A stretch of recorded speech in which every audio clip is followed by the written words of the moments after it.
This is All Figured Out. I'm Andrea. I'm a career coach for parents, a mom of two, and I absolutely believe that you can continue to grow personally and professionally while protecting family time. We're about to figure this work, life, and parenting stuff out together.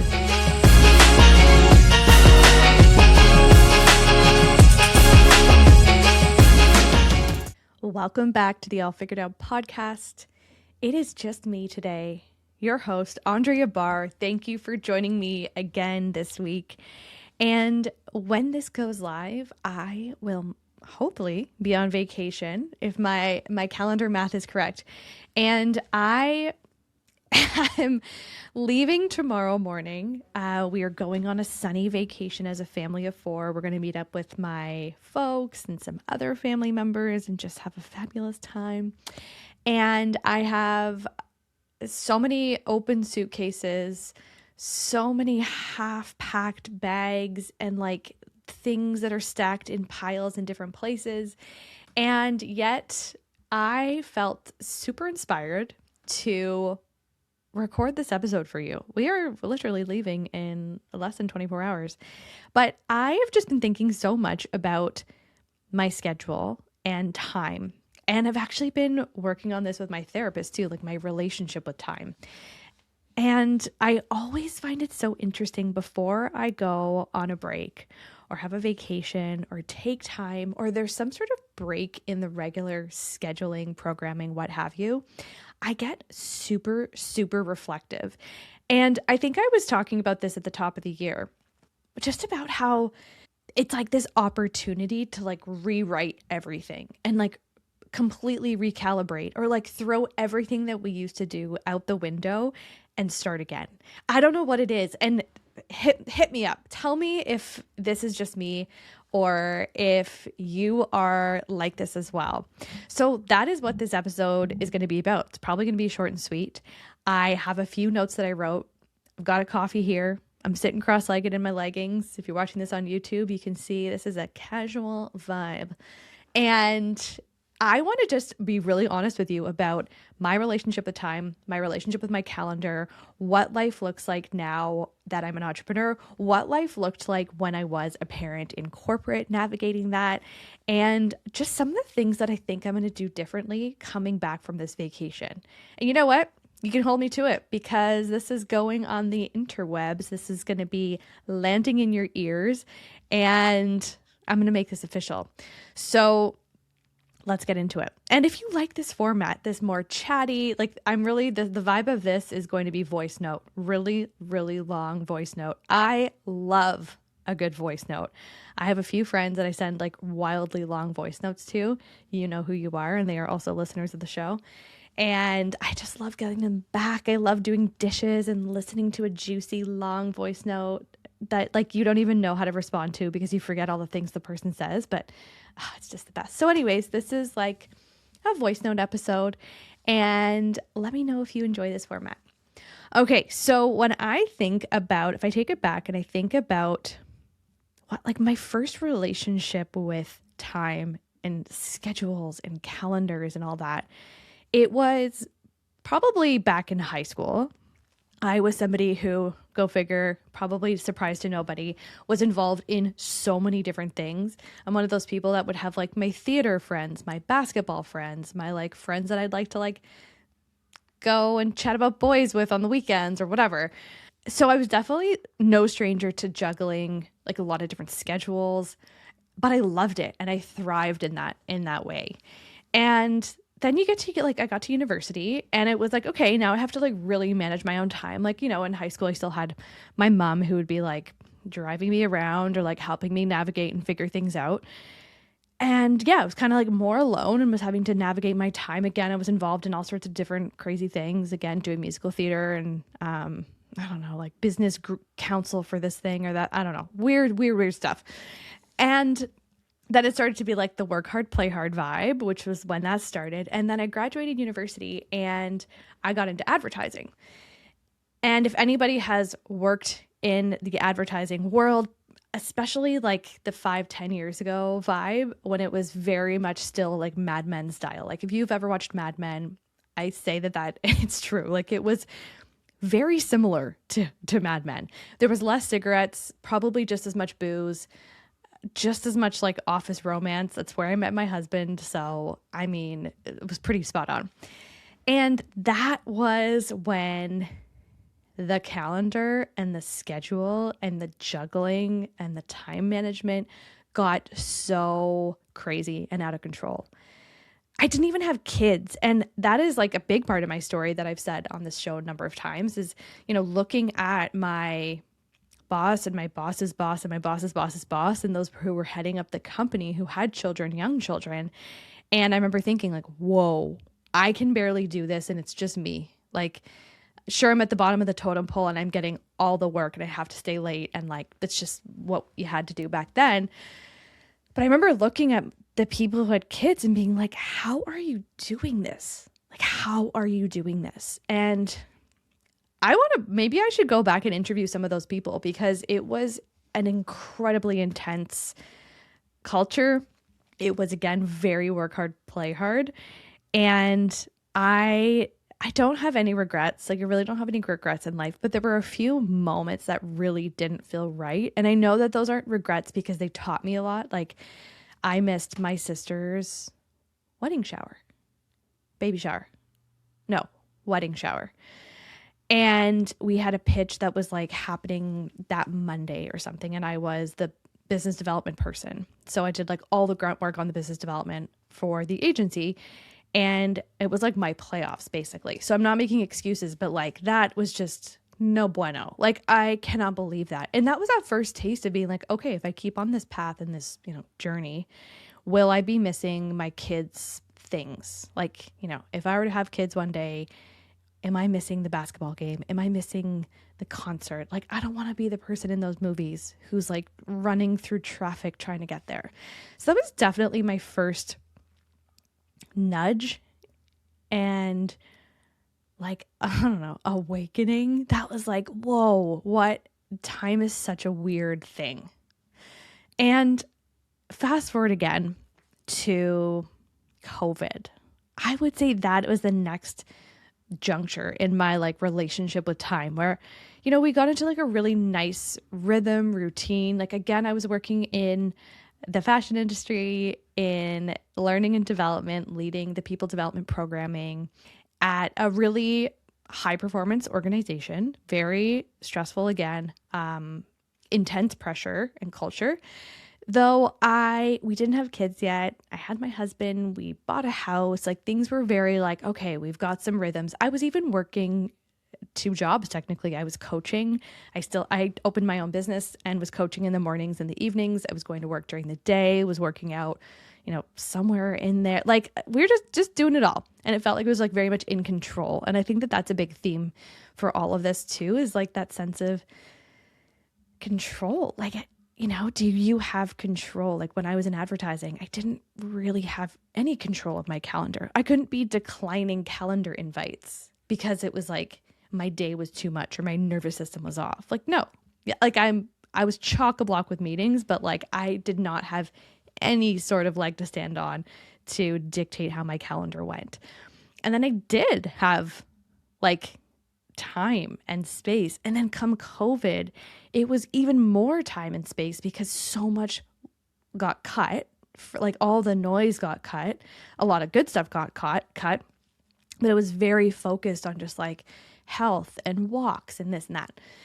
And I bring all this up as like the backstory to say like, maybe reflect on your own as well and like your own relationship with time and like, what's the baggage that you carry and what phases of, your relationship with your schedule do you have to look back on? And it's just such an interesting like journey to walk through to then come to this moment whenever you're listening to this and be like, okay, and so where am I at now? And when I was in corporate and had my daughter and I went back to work after mat leave, that probably felt like the most constrained I've ever felt. And I'm saying that not because I've got a solution per se. I've definitely got tips and tricks and all that and how to make things work, but I don't have a solution for that pressure. I was coaching a woman this morning and she was like, it was one of the hardest things to do to go back after mat leave with her first. And I have to agree. That is so much of the motivation of the work that I do now, because I just don't believe that mothers especially are resourced, have enough resources, have enough support for that transition back. And I felt so out of control. And that's that story that I've told on the podcast about going back to work and just feeling in shambles. Like I remember my hormones just felt like so off. Like I wouldn't say I had mom brain or any of those like, words that people use or phrases, but it was more just like I say this a lot. I've said it on social, like I just don't care. Like I don't care about this. The people are getting so riled up in a meeting and I feel like I'm chained and handcuffed to this meeting. When I hear my daughter in the other room, we had a nanny. And so I could hear her and it wasn't me that was with her as she's like giggling or like eating or crying or whatever. And that's, someone's going off about something that does matter. It matters in the context of work, but like really in the grand scheme of things, like it does not matter. And I remember just being like, oh my God, this is ridiculous. Like how is anybody here caring about this? And that was that first moment for me of being like, wow, something has got to give. Something's not right. And of course, then I explored like, okay, what is it about this? Is it the subject matter? Is it the fact that I'm not with my daughter? And for me, it was the lack of control. I felt I had to be bum in seat, whether it was at my desk or in the office.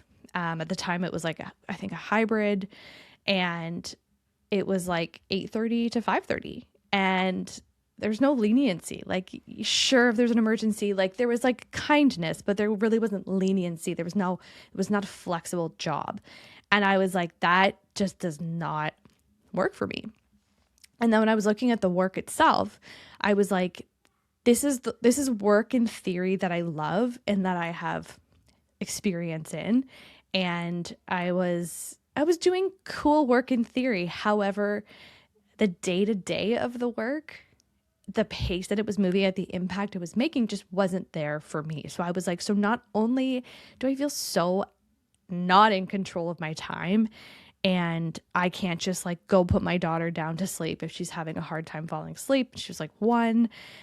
I also am working on stuff that I'm like, I don't like, I was just like, And I have to call out that money is absolutely a factor. So that was a big piece of why sometimes the is okay. And like, had I not had, a series of events where like my husband's health dramatically improved around that time, it was really poor for a long time.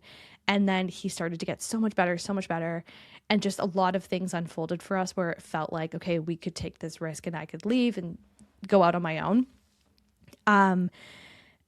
Like for me, it just nothing was really lining up. And that was my decision to leave because of my relationship with time, because of my relationship with flexibility. And it didn't feel like the reward was coming from anywhere. Like the financial reward didn't feel worth it for me when I knew that I could be making a bigger impact, having more fun, having greater alignment with my family values, my schedule. Like to me, time was just like, it was so important at that moment. And so I'm so appreciative that I did go back, because I think I wouldn't say I made an impact when I went back, honestly. Like I was back only for about, I think, for 3 or 6 months. But having that experience of transitioning back into the corporate world after a maternity leave is so important. It's such an important experience that I went through, because now just that awareness and empathy I have for those that I work with as a coach, and when I'm facilitating group programs and doing my VIP days one-to-one with clients, it's like that is a topic that comes up almost every single time, whether it's somebody who just had a really rough go and they're still holding on to like a bit of trauma from it, or somebody who's going through it at that moment and I can help them to really prepare. It is so important to like really think about your relationship with time, your relationship to the different reasons why you're working. You know, how much of it is about money, how much of it is about your time, how much of it is about your enjoyment. And if none of that is really working for you, that is when you absolutely have to maybe hit the drawing board again. Come back, reassess, give me a call. We can have a free intro call to chat about what work-life alignment could look like for you. I digress, but that brings me to today. So that's kind of the backstory of like my history, my relationship with time. I'm not going to get into like the personal side of it where like I did lose a parent at a really young age. And so my dad passed away when I was 4, and my mom has always said like, we just have to live life. Like we just have to live life. Like you have to live every day. Life is too short. Like that's always been the narrative for me in my house and growing up. And so that's also really important context as well in my relationship with time. So here we are today, 2 kids, one is 5, one is 3. My husband and I are actually both self-employed. So he is kind of like a foster fail. He works in an organization that he's worked at for like, I want to say 3 or 4 years technically as a contractor. But it is a full-time gig, but he does work for himself. So he has flexibility there. And then I fully work for myself and I'm footloose and fancy free. And I have often told people when they've asked me, so how's it going? How's the entrepreneurial journey going? I've said this so many times, like I am the worst boss I've ever had. Hands down, the worst boss I've ever had. The things I say to myself in my head is ridiculous. The the lack of like KPIs or metrics I give myself. Like it's so unbelievable to me the people that can run their solopreneurship or their entrepreneurial experience with like by themselves without any sort of accountability is like, oh my gosh, kudos to you. So for me, it's really been an interesting experience of time management. I really hate that. Like I know there's energy management, which is a whole other topic. We've talked about that on the podcast for sure before. But just like how do you structure your time? So when you do have the flexibility, I think it's important for me to call out that a lot of you listening might have a 9-to-5 job and you might be really craving freedom and flexibility that looks like it comes with entrepreneurship. And it does. And the shadow side to that, because there's always a light and there's always a dark, the dark side to it is you are in control and you have to hold your own parameters. You have to hold your own boundaries. You have to and get to decide what happens when. And that has to me felt recently really, really overwhelming. So to peek behind the curtain of what my business looks like, I say that I run like 3 different businesses. That's kind of how I structure it. It's how my folders look on my Google Drive. I have a quote unquote media business. So that is the podcast. I have an events business, which are my all figured out events, which currently happen in and around the greater Vancouver area. And then I have my coaching business, which is technically a global practice, as is the podcast. So I have 3 very, very different businesses. So the podcast is a beast of its own. Like it is, I know people say this on podcasts and it's like, yeah. How much work can it be? It is an incredible amount of work, especially when you're somebody like myself who really cares about the quality and really cares about the output.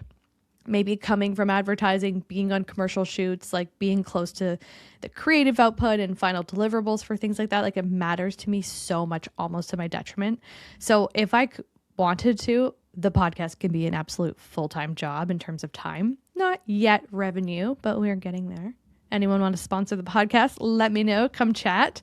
We are starting to take partnerships, sponsored episodes, and it is 2026. It's fun. It's going to be good.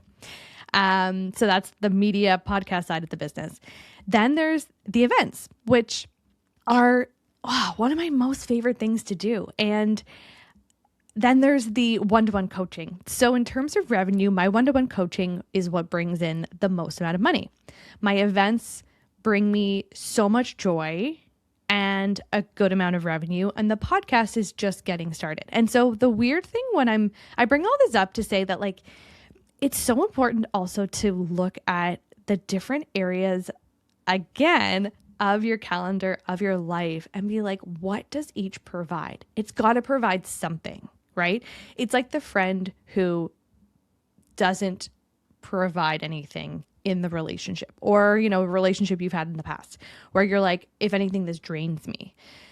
You've got to really think about, like, the things that you're working on, the things that you're doing, like, what is it providing? It's like that 9-to-5 job. Like, if it's not providing you enjoyment, it's not providing you a sustainable living wage, if it's not providing you the experience for your next step, like, it's got to give you something in return when it's taking your time and your energy.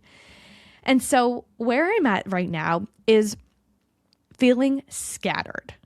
And I'm feeling like things are dribbling all over the place. There's an event here, there's a meeting here, there's a speaking engagement here. Okay, I'm going to record the podcast here. Okay, it doesn't work for that person here. It's going to happen here. And I'm just been feeling like I was so excited to start the new year. I felt like it was going to be fresh. I was really going to have some, like, just really cool new rhythms and systems. And then time just gets away. And I didn't really put in the systems properly in place to really feel like I had a handle on, like, what was happening and when. And so you heard it here first. When I'm back from vacation, I'm almost treating the end of March as my reset time, my recalibration period. So that's starting in April, and then we'll have like April, May, June before the summer. Q2. We'll say Q2 is when I am going to be testing out some new time blocking methods. Now, for me, time blocking doesn't work great on like a day-to-day basis. And I wonder if this resonates with the parents out there, who most of which you are all parents listening. I find that if I chock-a-block my days and I try to time block things without any sort of flexibility and making it so that it is like, this is what has to happen at this exact time, that doesn't work, because we know it's a house of cards. One thing happens, you have to drop them off late to daycare, you got to go to the doctor, whatever. Everything else in the day, when you've time blocked it really precisely, falls. And then it creates even more chaos. And for me, that has created more internal chaos and chaos in my relationship. And like, just for me, it doesn't work. For some people, it works great. Depends on the type of job you have, depends on the arrangements you have in the household. So if, X child is sick, what happens? What's your backup plan? What's your fallback? That sort of thing. But I find that what's been working really well is zooming out and saying, okay, I record podcasts in my studio downtown Vancouver once or twice a month. Here are the blocks, giving a lot of advanced notice to people and saying, here are the 2-3 blocks coming up that I have, pick one. And I had a beautiful client a couple of years ago who remarked that she loved that I did that with my VIP days. So I also host VIP days. Now I actually host them either Wednesdays or Thursdays. But I said to her at that time, I host my VIP days on Wednesdays. Here are the next Wednesdays that I have available. We have our VIP day from 10 a.m. We start with brunch and we will wrap at 3 o'clock. And she was like, wow, I love that. I love that that's like just the day. Like, we're not going back and forth. You're not saying, oh, pick a day, pick a time, because of course it's always going to be the day and time that is most inconvenient for you. So why don't you start off? And this is what I told myself. Why don't you just create the calendar and create the availability that you really want? And that was such an unlock for me. Now, to layer into this conversation is I've gotten really aware and familiar with my cycle recently. And I've definitely noticed that there are times of the month where I don't want to be back to back in meetings. I don't want to have 2 VIP days with clients in that week. I probably, if I can swing it, would like to avoid having an event that I'm hosting or an event in a VIP day, avoid huge weeks when I'm in my late luteal phase or during my period. And go listen to my episode with Dr. Liza. I will link it in the show notes. She talked about your cycle and how you can use it to work with you versus against you, and how you can start to really think about your calendar and your months and your weeks so that you're like setting yourself up for success. And this is all stuff I know, but I have just like let it slide. You know, life happens. I haven't been proactive. I haven't really been looking ahead. I've just been like just reacting. Barely look at my schedule ahead of time. I'm looking on like Monday that morning and being like, oh, wow, this is what's happening this week, versus being a bit more proactive. And I'm also somebody who likes spontaneity. Like I like having enough space to let things unfold. And so for me, making chock-a-block, like really intensely scheduled weeks doesn't work. But if I zoom out, which I talk about all the time, if you zoom out and you look at like the week as a whole, or you look at the week within the month, and like you really zoom and be like, okay, there's 20 weekdays in this month. How many of those days do I want to do this? How many of those days would I want to have a date night? Do I want to see a friend this month one-to-one? Do we want to go out for dinner with a couple? Do we want to have a family over? Like even these things are so important to think about. And I will have to obviously recognize that if you're listening and you were in a corporate job, sure, like some of your days might be like really out of your control. But I have a beautiful client who, I think I've shared this story on the podcast before. We were working together. It was actually, I think, a session she either won in a giveaway or something like that. I can't remember what it was, but I think it was a 30-minute session.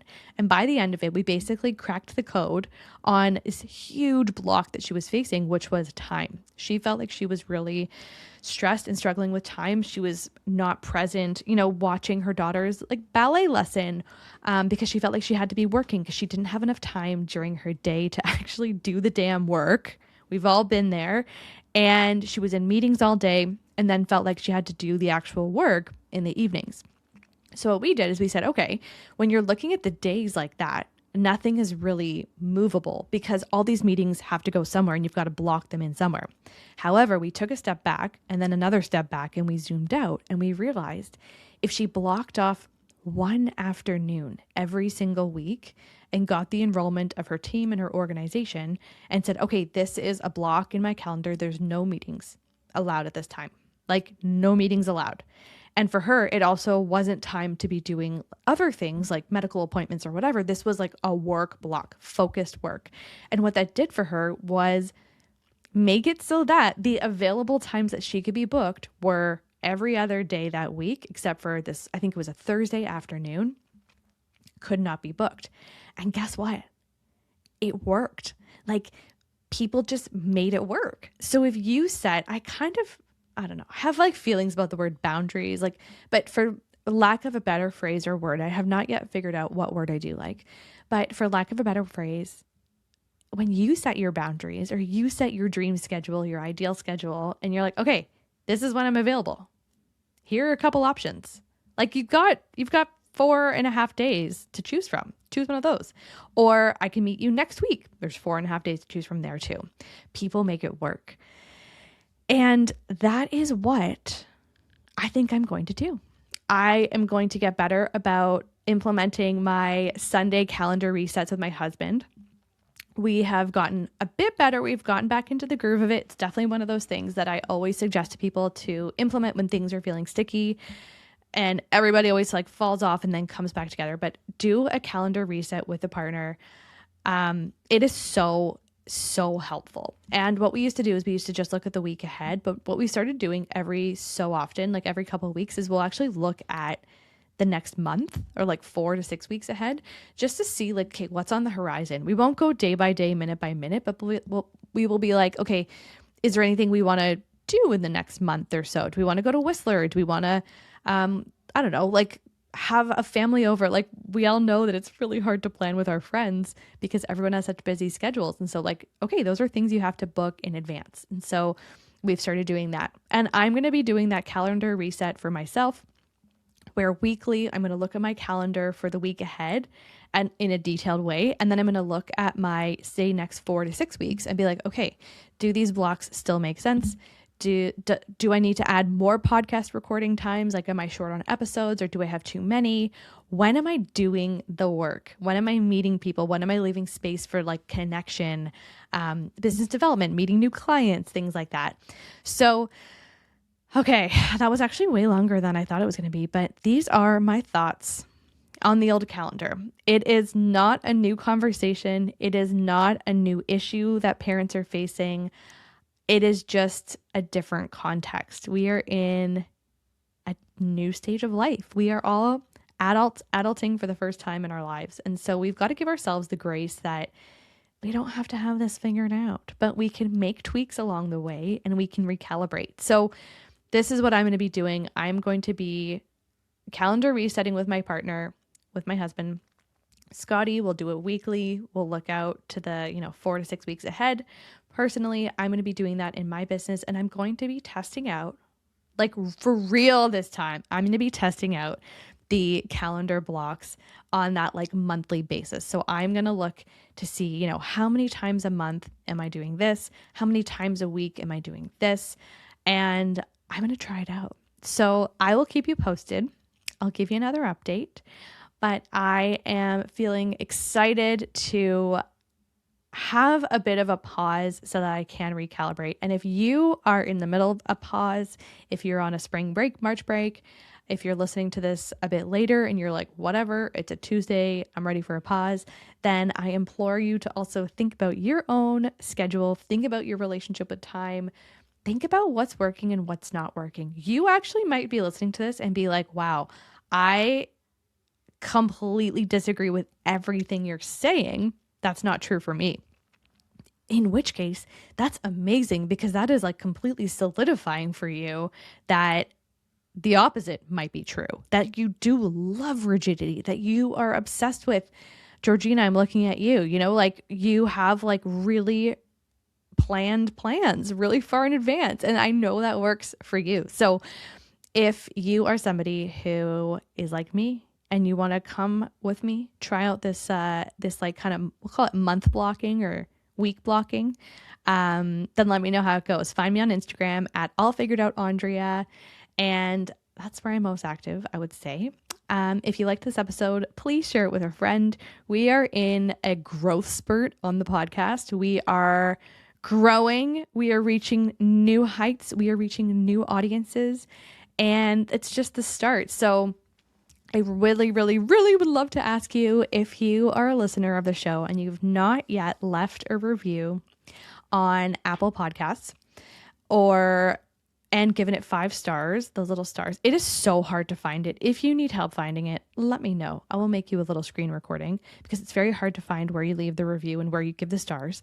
And if you could also, even if you don't listen on Spotify, if you could also go over to Spotify and give 5 stars there, leave a comment on an episode, whatever you can do. I honestly thought that reviews and stars and all those things has gone by the wayside, but I have been working with a wonderful new podcast manager who is opening my mind to what is possible for this show. And she said, no, they are very much still important. So I would so appreciate if you could do those 2 things for me, Apple, Spotify. And if you're feeling extra generous, hop over to YouTube, hit subscribe, like a few of the videos. All of these episodes are now live on YouTube. All Figured Out Andrea over there as well. And I want to say thank you for listening to this episode. And I cannot wait to be in your ears in a few days. Thank you. Bye.